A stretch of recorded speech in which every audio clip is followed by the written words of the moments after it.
पाकिस्तान और दुनिया भर में देखने वालों को कैसर भट्टी का सलाम। आज हम एक नए व्लॉग के साथ अपने मुअज़्ज़ज़ तज़कियाकारों के साथ मौजूद हूँ और 8 फरवरी को इलेक्शन जो हुए और रात 9-10 बजे ही आसिफ ज़रदारी साहब ने तैयारे की उड़ान इस्लामाबाद की तरफ भरी और मेरे साथ सीनियर तज़कियाकार चौधरी शाहिद साहब मौजूद हैं और उमर सजाद साहब। इनसे सवाल करेंगे। सबसे पहले मैं उमर सजाद साहब से सवाल करूँगा। आसिफ अली ज़रदारी की इलेक्शन दिन इस्लामाबाद रात को ही जो रवानगी कर दी, अभी इलेक्शन के नतीजे भी नहीं मौसूल हुए तो उन्होंने इस्लामाबाद की तरफ उड़ान भरी। देखिए, नतीजे जो है ये मौसूल बाद में होते हैं, पता इन लोगों को पहले चल जाता है कि होना क्या है।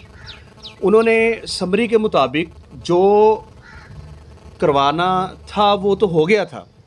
अब वो दूसरे फेज़ में ज़रदारी साहब दाखिल होना चाह रहे थे। भाई हमने तो सीटें ले ली हैं। देखें, पाकिस्तान पीपल्स पार्टी की सीटें 50 से ऊपर हैं, कौमी असम्बली की सीटें। तो वफाक की लड़ाई है नून लीग की जानिब से भी और आज़ाद उम्मीदवारों की। लेकिन आज़ाद उम्मीदवार पंछी हैं, ये वो लोग हैं जहाँ इन्हें इशारा किया जाएगा ये दूसरी शाख पे जाके बैठ जाएंगे। आसिफ अली ज़रदारी साहब इस्लामाबाद से फिर फ़ौरन उन्हीं घंटों में प्लान लेने के बाद ये आगे लाहौर में फिर इनकी बादशाहत हुई है। अब देखिए वो बात जो है कितनी हद तक मरियम नवाज़ इन्हें मानने देगी, क्योंकि मरियम नवाज़ जो है वो चाहती नहीं है कि बिलावल जो है वो वज़ीर आज़म पाकिस्तान हो। और बिलावल भुट्टो ज़रदारी वो सियासत करना चाह रहे हैं अब जिसे सियासत कहा जाता है, जो अब हमारे वक्त की ज़रूरत बन गई है। लेकिन उनके वालिद साहब ने बिलावल भुट्टो ज़रदारी साहब की जो है ना पीछे से दुम पकड़ी हुई है। बिलावल भुट्टो ज़रदारी साहब आपकी पाकिस्तान की वो सियासत करना चाह रहे हैं, वो कबूतर बनना चाह रहे हैं कि मैं जनाब अपने साथ नए लोग और एक नए सिस्टम को जो मुतारफ़ होने जा रहा है उसे मैं साथ लेके उड़ूँ और प्रवास करूँ।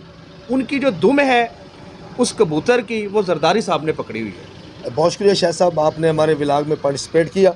आपसे सवाल है मेरा, मियाँ बिरादरान और आसिफ ज़रदारी की लाहौर गुलबर्ग में अहम बैठक, मरियम और बिलावल में भी अहम गुफ्तगू होने वाली है, क्या है, क्या देखते हैं जी? सबसे पहले तो शुक्रिया आपका। और मैं ये कहना चाहूँगा कि ये जो इलेक्शन रिज़ल्ट है इसमें अगर कोई भी पार्टी क्लेम कर सकती है कि उसने कोई चीज़ हासिल की है तो वो तो PTI के हमायत याफ्ता आज़ाद उम्मीदवार हैं जिन पर नौजवानों ने बड़ा क्लियर मौक़िफ़ दिया। उसके बाद अगर ये जो एग्जिस्टिंग हमारा सिस्टम है इसमें पीपल्स पार्टी एक वाहद ऐसी पुरानी जमातों में से ऐसी जमात है जिसने अपना मिनिमम टारगेट जो है वो अचीव किया है।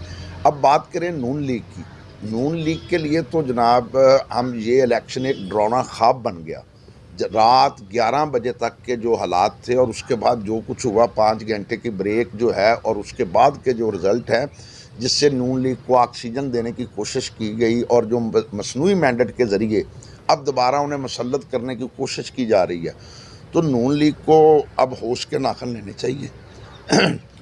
इसके बावजूद भी अभी जो कोलिशन गवर्नमेंट बनने जा रही है वो नून लीग और पीपल्स पार्टी की बनेगी और उसमें भी अगर नून लीग की और मरियम नवाज़ की ये ज़िद होगी कि हम ये चाहेंगे तो फिर मसले मसाइल तो बनेंगे।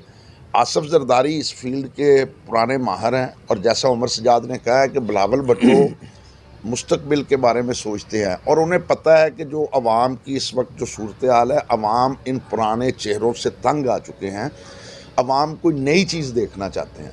तो नई सूरत हाल को देखना होगा और यंग लोगों को मौका मिलना चाहिए। जैसा यंग लोगों ने बाहर निकल कर वोट दिया और बड़े बड़े बुर्ज उल्ट दिए हैं पूरे मुल्क में, ऐसे लोग जो मुसलसल 8 बार MPA बने वो हार गए, जो 4 बार MNA बने वो हार गए। हमारे फैसलाबाद, हम चिन्योट में बैठे हुए हैं, हमारे फैसलाबाद की सूरत हाल देखें कि कोई भी नामी ग्रामी शख्स जीत नहीं सका और जो जीते हैं वो पहली दफ़ा सियासत में जनाब उनकी एंट्री है। काउंसलर लेवल के जो लोग थे उन्हें PTI की हमायत की वजह से वो MNA बन चुके हैं, वो MPA बन चुके हैं। अवाम के इस जहन को समझने की ज़रूरत है और अगर अवाम की ख्वाहिशात को मद्देनज़र रखते हुए हुकूमत बनाई जाएगी तो वही सिस्टम चलेगा। अदरवाइज़ ये सिस्टम चलता हुआ नज़र नहीं आता हमें। हम समझते हैं कि ये ज़्यादा से ज़्यादा 6 माह या अगर PDM की खिचड़ी ही बनेगी तो ये फिर सिस्टम इस तरह नहीं चलेगा। नौजवान इस सिस्टम को कबूल करने को तैयार नहीं है। क्या समझते हैं जो इमरान खान साहब अक्सर कहते थे कि मैं खंबे को भी टिकट दूंगा तो वो भी काम हो गया। इमरान खान की वो बात उसने भट्टी साहब साबित कर दी। इससे पहले जो हमने जो उस वक्त हम तो अभी पैदा नहीं हुए थे, लेकिन सुना है कि 1970 में पीपल्स पार्टी की लहर चली थी और यही लहर अब हमने अपनी ज़िंदगी में पहली दफ़ा लहर चलते हुए देखी है कि बड़े बड़े बुर्ज उल्ट गए। आप ठीक कहते हैं कि उसने जिस शख्स को भी टिकट दिया, अगर हम खसूसी तौर पर फैसलाबाद डिवीज़न की बात करें तो फैसलाबाद डिवीज़न में तो ये बिल्कुल वाज़िया हो गया कि जिसके पास पीटीआई की हमायत थी वो जीत गया और जिसके पास नहीं थी मासवे चंद सीटों पर जो उनकी शख्सियात कह लें या कुछ ऐसा हमेशा होता है कि 1-2 सीटों पर जनाब अपसेट हो जाता है, लेकिन इसके बावजूद ओवरऑल 90% सीट्स पर यही रिज़ल्ट रहा। अच्छा भट्टी साहब, मैं आपको यहाँ पे एक बात बताना चाह रहा हूँ। इलेक्शन के दिन आखिरी टाइम में जो नवाज शरीफ साहब ने ख़िताब किया अपने कारकुनान से, उसमें मरियम नवाज साहिबा भी साथ खड़ी हुई थी, शहबाज शरीफ साहब साथ भी साथ खड़े थे। लेकिन इंटरेस्टिंग बात जो मुझे एक नया मोड़ नज़र आया वो ये था कि नवाज शरीफ साहब कह रहे थे कि शहबाज शरीफ साहब वैसे ही बच्चों में लैपटॉप तकसीम करेंगे। तो वहाँ से उन्होंने पैगाम दे दिया है कि वज़ीर आला पंजाब जो हैं वो शहबाज शरीफ होंगे। वो ख़ुद नवाज शरीफ साहब जो हैं ख़ुद इस वक्त जो है वज़ीर आज़म की दौड़ में रहना चाहते हैं। तो मरियम बीबी तो ख्वाहिशमंद है ना वज़ीर आला पंजाब की सीट की। मरियम बीबी तो वज़ीर आज़म की ख्वाहिशमंद है और पूरा नून लीग का स्ट्रक्चर कहीं ना कहीं ख़राब करने में मरियम बीबी साहब की ज़िद है। आप देखें कि चक्री वाले जो सरकार हैं हमारी, जी चौधरी निसार साहब, वो भी अपनी तकरीर में यही कहते हैं कि बच्चों की बातों पर लग के सीनियर्स को जो है वो खुडे लाइन नहीं लगाया जा सकता। एक नई ऑप्शन भी बन सकती है इस सारी सूरत हाल में कि पीपल्स पार्टी को प्राइम मिनिस्टरशिप ऑफ़र की जाए और नून लीग से प्रेसिडेंटशिप के लिए मियां नवाज शरीफ साहब का नाम लिया जाए।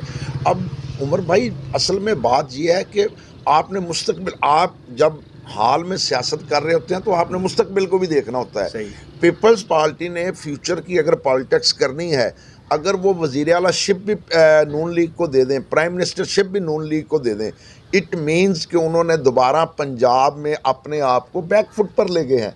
इन दोनों में से वो कोई ना कोई चीज़ डिमांड करेंगे। मेरे ख्याल में प्राइम मिनिस्टरशिप और गवर्नरशिप पंजाब की, और इस तरह जनाब स्पीकरशिप और जनाब ना जी प्रेसिडेंटशिप जो है वो नून लीग को ऑफ़र करेंगे। वैसे भी अगर मखलूत हुकूमत चलाने का तजर्बा देखा जाए तो वो मेरे ख्याल में जो दुनियावी लिहाज से देखा जाए कि वो जरदारी साहब के पास ज़्यादा अच्छा। उमर साहब, एक और सवाल करना चाहता हूँ।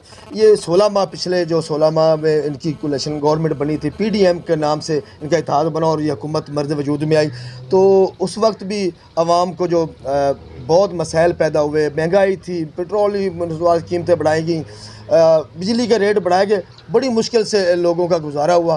क्या फिर से ही ऐसा होगा? देखिए भट्टी साहब, ये बात तो तय है ना कि कोई भी हुकूमत बन जाए महंगाई आपकी नीचे नहीं आने वाली। टैक्सेस जो हैं वो आवाम पे जो है उसी तरह बोझ डाला जाना है, क्योंकि आपने जो IMF से एग्रीमेंट किए हैं वो इंतहाई ख़तरनाक हैं। एक तरफ IMF ने इलेक्शन की आखिरी टाइम में उनके तर्जमान की जानिब से एक बयान दिया गया है शाह साहब के पाकिस्तान को कर्ज़ों की मद में नहीं, अब पाकिस्तान को फ़ंड दिया जाएगा जिससे वो बेहतरी की तरफ जाएंगे। मुल्क बेहतरी की तरफ जाने वाला नहीं है। आप देखें कि 80% जो है गैस की कीमतों में इन्होंने एक माह में इजाफा किया है। तो अगर कोई भी सरकार बन जाए, सरकार तो बन जाएगी, लेकिन आपकी आवाम जो है, मुझे रिलीफ मिलता हुआ मुझे तो नज़र नहीं आ रहा। मुझे रिलीफ चाहिए कि 200 रुपये पेट्रोल हो, मेरे घर का बिल जो है वो 200 रुपया गैस का है, लेकिन वो 1200 रुपये आ रहा है। भट्टी साहब, बिजली की कीमतों में बेजा इजाफा किया जा रहा है। तो मुझे नहीं समझ आ रही है कैसे रिलीफ देंगे ये सरकार जो है बनने जा रही है। ये उमर भाई की बात को सेकंड करते हुए जो इन्होंने बात की है, भट्टी साहब, जो आपका सवाल है कि ये इमरान खान ने अगर खंबे को भी टिकट दिया या सपोर्ट की तो वो भी जीत गया। ये इलेक्शन था ही पीडीएम की महंगाई के ख़िलाफ़। जो पीडीएम के दावे थे, जी बिल्कुल, ये उनके ख़िलाफ़ था, और अवाम ने 16 माह की पीडीएम की जो कारकर्दगी थी उसके ख़िलाफ़ वोट कास्ट कर दिया। अब दोबारा वही पीडीएम की कोलिशन हुकूमत बनने जा रही है।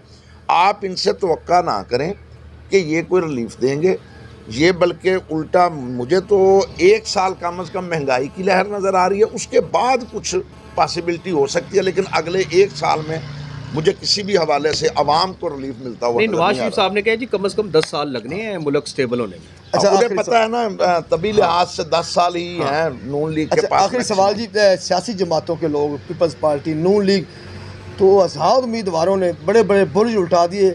1990 में ऐसा हुआ था, जैसे कहा गया था अखबार के ऊपर जुर्लू फिर गया, तो ऐसे ही जो आज़ाद उम्मीदवारों ने जुर्लू फेर दिया। नहीं, आप इसको जुर्लू नहीं कह सकते। जुर्लू उस वक्त, क्योंकि जो हुकूमती मशीनरी थी वो जिसके साथ थी, फिर जुर्लू फिरा। ये तो हुकूमती मशीनरी के खिलाफ जनाब ने जुर्लू फिरा है। जुर्लू लफज मुनासिब नहीं है। अवामी यंगस्टर की राय है। नो डाउट के पूरे मुल्क में PTI के हमायत याफ्ता जो उम्मीदवार थे, उन्होंने अपनी कंपेन ख़ुसूसन डिजिटल मीडिया का जो यूज़ है उसका इस्तेमाल करके उन्होंने अपने वोटर को मोबिलाइज़ किया और वोटिंग कास्ट करवाई। और उस अभी तो आप शुक्र करें, ये PDM वाले शुक्र करें, आप नहीं, कि इन्होंने पोलिंग वाले दिन मोबाइल जो बंद किया है, अगर ये बंद ना करते तो कम अज़ कम इस मुल्क में 1 करोड़ के लगभग मज़ीद वोट कास्ट हो जाना था, जिससे ये और भी रिजल्ट मुश्किलात, इनके लिए मुश्किलात बढ़ जानी थी। बल्कि टाइम भी नहीं बढ़ाया गया, टाइम भी नहीं बढ़ाया गया। लोगों के मोबाइल सर्विस होने की वजह से, ना होने की वजह से लोगों को पता ही नहीं था कि हमारा वोट इधर है या किस जगह पर है। ये कम अज़ कम मैं फिगर बोल रहा हूँ कि 1 करोड़ वोटर जो है उस दिन सिर्फ इस वजह से ही डिस्टर्ब हो गया होगा। बहुत शुक्रिया शहजाद चौधरी साहब और मुर्शद साहब, आपका मैं शुक्रिया अदा करता हूँ।